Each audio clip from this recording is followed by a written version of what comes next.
कैसे हो बच्चों? आज हम लोग एमाइनी ऐप पर चैप्टर विलियन का क्लास नंबर 3 पढ़ने के लिए उपस्थित हैं। सबसे पहले हम लोगों ने विलियन जो चैप्टर है उसकी बेसिक थ्योरी डिस्कस की है ना। तो बेसिक थ्योरी क्या था, विलियन किसे कहते हैं, कितने प्रकार के होते हैं, उसके घटक होते हैं, विलेय, विलायक।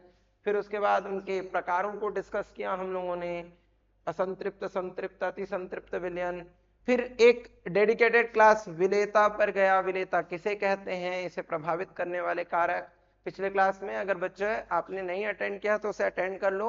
विलेयता को प्रभावित करने वाले कारक हम लोगों ने पढ़ा, ठोस द्रव विलयन, फिर द्रव द्रव विलयन, फिर गैस द्रव विलयन। हेनरी का नियम करके वो टॉपिक हम लोगों ने कंप्लीट किया। अब क्या पढ़ना है? अब पढ़ना है चैप्टर में सांद्रता। अब मुझे पता करना है कि हमारे पास दो विलयन है, एक विलयन क्रमांक 1, दूसरा विलयन क्रमांक 2। इन दोनों विलयन में मुझे यह पता करना है कि किसकी सांद्रता ज्यादा है, कौन ज्यादा गाढ़ा है, कौन कम गाढ़ा है। अब अधिक गाढ़ा विलयन या कम गाढ़ा विलयन हम लोग कंपेयर करना चाहते हैं तो केवल बोलने से तो नहीं चलेगा। अब जैसे मान लेते हैं दो लोग हैं, एक बंदा बोलता है कि मैं अधिक होशियार हूं, दूसरा बोलता है मैं तेरे से अधिक होशियार हूं। तब होशियारी मापने के लिए क्या करेगा? कोई तौलने की मशीन आती है क्या जिससे हम लोग होशियारी माप सकते हैं? ठीक, क्या हम लोगों के पास ऐसा कोई तौलने का मशीन होता है जिससे हम लोग होशियारी नाप सके? नहीं नाप सकते। पर संयोग से हम सांद्रता नाप सकते हैं।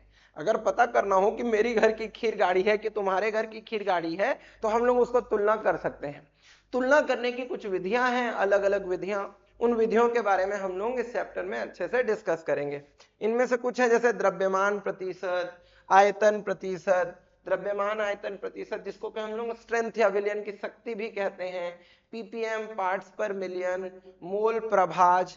फिर उसके बाद तुम और भी जानते हो कि 11th पे पढ़े हो, मोलरता, नॉर्मलता। ये सारी विधियों की सहायता से हम लोग क्या कर सकते हैं? सांद्रता को अभिव्यक्त कर सकते हैं, कंपेयर कर सकते हैं। हमारे पास दो विलयन है, विलयन क्रमांक 1, विलयन क्रमांक 2।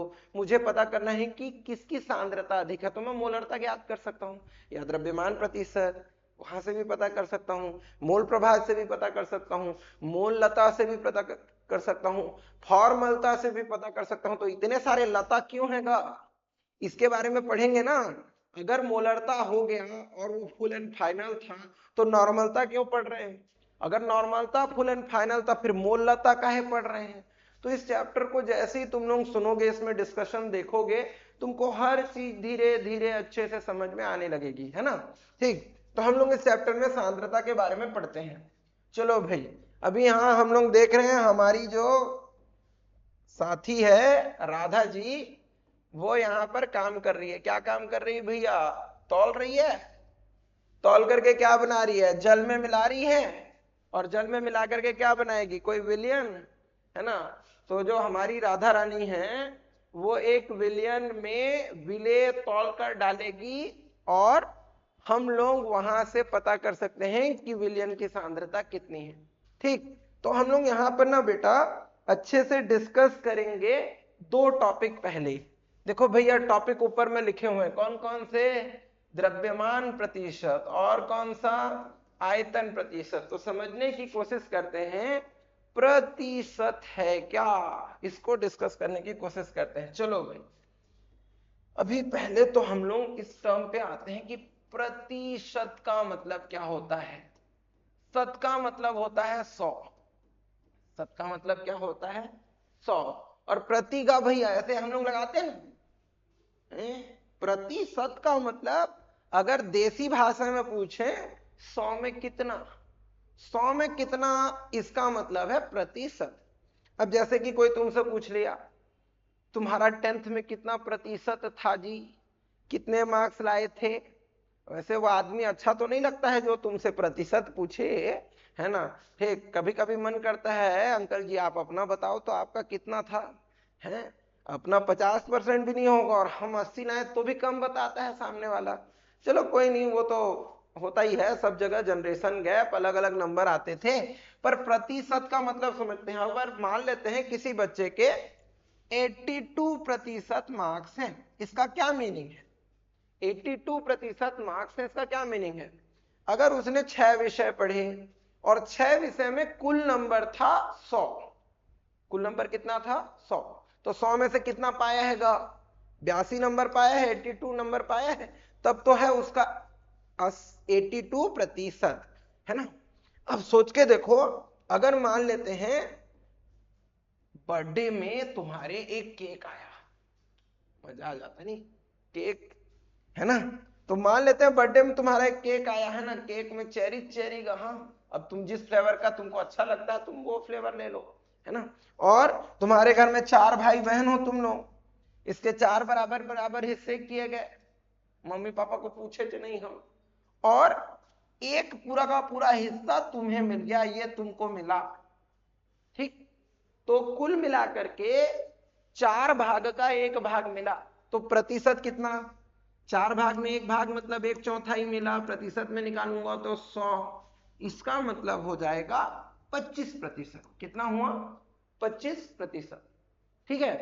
इसका मीनिंग क्या है, 25% का मीनिंग क्या है, अगर मैं केक को 100 बराबर भागों में तोड़ूं, कितने बराबर भागों में तोड़ूं 100, वैसे गंदच हो जाएगा नहीं, केक को 100 बराबर भागों में काट दे तो, पर फिर भी समझने के लिए मान लेते हैं केक को हम 100 बराबर भागों में काट दिए, 100 बराबर भागों में काटने पर तुम्हें कितने भाग मिलेंगे 25 भाग, इसका मतलब हुआ कि तुम्हारे को कितना मिला 25%, 100 में 25, समझ में आया।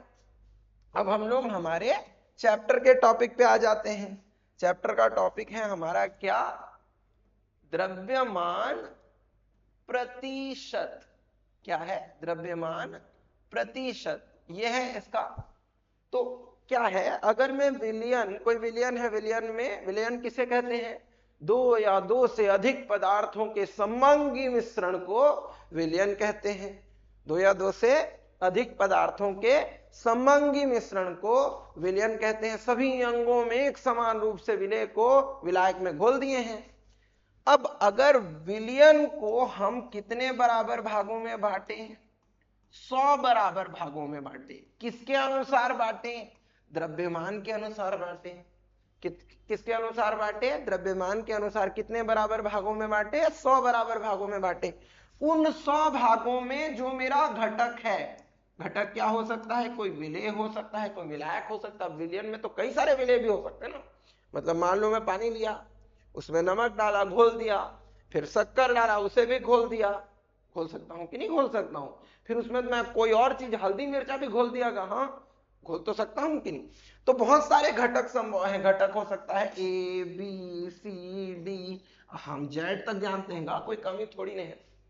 ए को क्या बोलते हैं, प्रथम घटक कौन है, विलायक। जैसे प्रथम पूज्य हमारे गणेश जी है ना, वैसे हमारे विलयन में प्रथम घटक कौन है, विलायक। और प्रथम एक बार गणेश भगवान का पूजा कर लिए, फिर किसी को बुला लो, कोई दिक्कत नहीं है। उसके बाद कितने ही घटक हो सकते हैं, बी सी डी, अपने अपने श्रद्धा के अनुसार, है ना, भोलेनाथ से लेकर के ब्रह्मा जी तक, जिसको बुलाओ पूजा करो, कोई दिक्कत नहीं है। बी सी डी हो सकता है, बी सी डी अन्य घटक है। तो घटक के भागों की संख्या को क्या कहते हैं, प्रतिशत कहते हैं। कौन सा, द्रव्यमान। एक बार डेफिनेशन को जोड़ के बोले, द्रव्यमान के अनुसार विलयन के 100 बराबर भागों में, क्या, द्रव्यमान के अनुसार विलयन के 100 बराबर भागों में घटक के भागों की संख्या को विलयन में घटक का द्रव्यमान प्रतिशत कहते हैं। बहुत आसान है, एक बार मैं डेफिनेशन को लिख दे रहा हूं बेटा। द्रव्यमान के अनुसार विलयन के 100 बराबर भागों में, 100 बराबर भागों में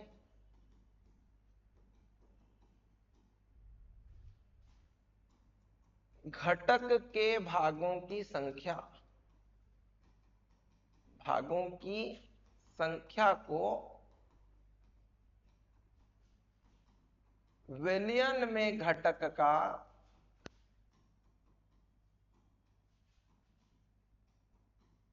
द्रव्यमान प्रतिशत कहते हैं। ये बड़ा ही प्यारा श्लोक है, तुम लोग फटाफट याद कर लोगा। हाँ, क्या बोलेंगे, द्रव्यमान के अनुसार विलयन के 100 बराबर भागों में घटक के भागों की संख्या को विलयन में घटक का द्रव्यमान प्रतिशत कहते हैं। और सूत्र बनाए, जो सूत्र बनाए तो बड़े आराम से बन जाएगा। क्या लिखना है? द्रव्यमान प्रतिशत, ऐसा लिख रहे हैं। द्रव्यमान प्रतिशत हो जाएगा घटक का भार या द्रव्यमान लिख लो बटे विलयन का कुल द्रव्यमान। ऐसे विलयन का कुल द्रव्यमान गुणा क्या हो जाएगा बेटा? 100। कैसे परसेंटेज निकालते थे रे तुम लोग? हाँ, प्राप्तांक बटे पूर्णांक गुणा 100। बस इतना ही तो करना है, प्राप्तांक बटे पूर्णांक गुणा 100। उसी तरह से अगर मान लो मैं WB प्रतिशत निकाल रहा हूं, B विलय को प्रदर्शित करेगा, ये क्या होगा? WB अपॉन W गुणा 100। WB किसको प्रदर्शित कर रहा है? किसी विलय के द्रव्यमान को। और W किसको प्रदर्शित कर रहा है? कुल द्रव्यमान को। तो WB अपॉन W इंटू 100 हो जाएगा। ये क्या हो जाएगा? द्रव्यमान प्रतिशत। समझ आया? अब मान लेते हैं एक बेसिक एग्जांपल बना लेते हैं। 2 ग्राम NaOH जल में घुल जा रहा है और घुल करके कितना विलयन बना रहा है? 40 ग्राम। मान लेते हैं एक एग्जाम्पल बनाने की कोशिश करते हैं, उदाहरण बनाने की कोशिश करते हैं। 2 ग्राम NaOH जल में घुलकर 40 ग्राम विलयन बनाता है। हाँ, तो इस केस में अगर मुझे NaOH का द्रव्यमान प्रतिशत निकालना है तो कितना निकलेगा? WB प्रतिशत हो जाएगा। WB कितना है रे? विलयन का विलय का द्रव्यमान कितना है? 2 ग्राम। अब कुल द्रव्यमान कितना है? बटे 40 गुणा क्या हो जाएगा? 100। सिंपल। तो 2 दूनी 4, ये 20 हो जाएगा। 1 0 कट जाएगा बेटा। 2 पंचे कितना आ गया? 5%। तो इस तरह से तुम लोग बहुत आराम से विलय की मात्रा को प्रतिशत में व्यक्त कर सकते हो ना। करना पड़ता है बेटा। अगर मान लो तुमको ये पूछा जाता और परसेंटेज नहीं निकलता और ये पूछ देता कोई कितना नंबर लाए थे, तो सबका बताना पड़ता है। हिंदी में कितना? इतना। मैथ्स में कितना? इतना, है ना। सामाजिक अध्ययन SST में कितना, ऐसे करके संस्कृत में कितना, और किसी में थोड़ा कम आया तो उसमें डांटते। अच्छा है ना, कुल मिला के बता देते हो परसेंटेज, है ना, तो अच्छा है वैसे, है ना। तो प्रतिशत अच्छा है तब तो पढ़ रहेगा। अच्छा नहीं लगा होता मानव को तो काहे पुस्तक में लिखता, फिर काहे हम पढ़ते। तो जो भी पढ़ रहे हो अच्छा है, कहीं ना कहीं काम आता है। कभी कभी हमको समझ नहीं आता है, यही प्रॉब्लम है। ओहो, राधा जी को द्रव्यमान प्रतिशत के साथ एक और प्रॉब्लम था। कौन सा? आयतन प्रतिशत। उसको भी सीख जाते हैं। क्या होता है आयतन प्रतिशत? आयतन प्रतिशत समझने की कोशिश करते हैं। ओहो, द्रव्यमान प्रतिशत का जहां जहां द्रव्यमान लिखा था वहां वहां यहाँ पर हम लोग आयतन लिख देंगे। बस कहानी खत्म। उतना लिखना है। क्या करेंगे? क्या होगा परिभाषा? आयतन के अनुसार विलयन के 100 बराबर भागों में घटक के भागों की संख्या को विलयन में घटक का आयतन प्रतिशत कहते हैं। सिंपल। क्या लिखेंगे? आयतन के अनुसार, शुरू में बस आयतन, आयतन के अनुसार विलयन के 100 बराबर भागों में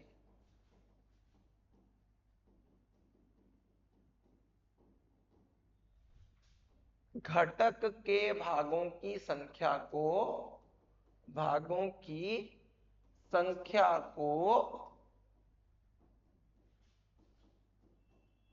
विलयन में घटक का आयतन प्रतिशत कहते हैं। तो हो गया। बहुत आसान है, बहुत आसान। कहते हैं नहीं कहते हैं, हो जा रहा था, खाली है लिख पा रहा था मैं, है कहते हैं ऐसा। तो अगर मेरे को द्रव्यमान प्रतिशत का फॉर्मूला था मेरे पास, क्या? घटक का द्रव्यमान बटे विलयन का कुल द्रव्यमान गुणा 100। तो आयतन प्रतिशत का क्या होगा? द्रव्यमान की जगह खाली आयतन लिखना है, बाकी तो सेम का सेम। क्या लिखेंगे? आयतन प्रतिशत हो जाएगा घटक का आयतन बटे विलयन का कुल आयतन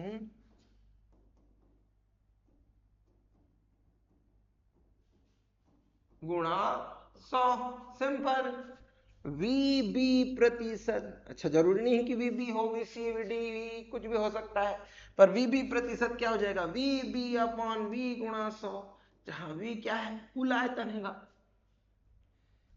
A B C D सब होता तो VA plus VB plus VC plus VD, और जितने हैं सबको जोड़ दो, टोटल आ जाएगा। सिंपल है ना। अगर मान लो हम लोग इसका एक उदाहरण बनाने का प्रयास करें, क्या 4 ml एसिटिक अम्ल, क्या होता है फॉर्मूला, CH3COOH, अचार में खाते हो चटकारा लगा लगा के, कोई टिफिन खोला जोगा, जो महक जाता है अचार, जो खतरनाक वाला, वो जो महक होती है ना अचार के अंदर में, खरीदे वाला अचार के अंदर में नहीं, एक अलग टाइप की महक होती है, वो सिरके की होती है, एसिटिक अम्ल की। 4 ml एसिटिक अम्ल जल में घुलकर क्या 20 ml विलयन बनाता है, मान लो, नहीं बनाता है। तब अगर मेरे को आयतन प्रतिशत निकालना है, VB प्रतिशत क्या होगा बेटा, VB अपॉन V गुणा 100। सिंपल। VB कितना है रे, 4 ml है, V कितना है 20 ml है, गुणा कितना हो गया 100। सिंपल। जीरो से जीरो कट गएगा, 2 पंचे 10, 4 पंचे 20, तो 20% हो गया। तो इस तरह से हम लोग आयतन निकाल सकते हैं, आयतन प्रतिशत निकाल सकते हैं ना।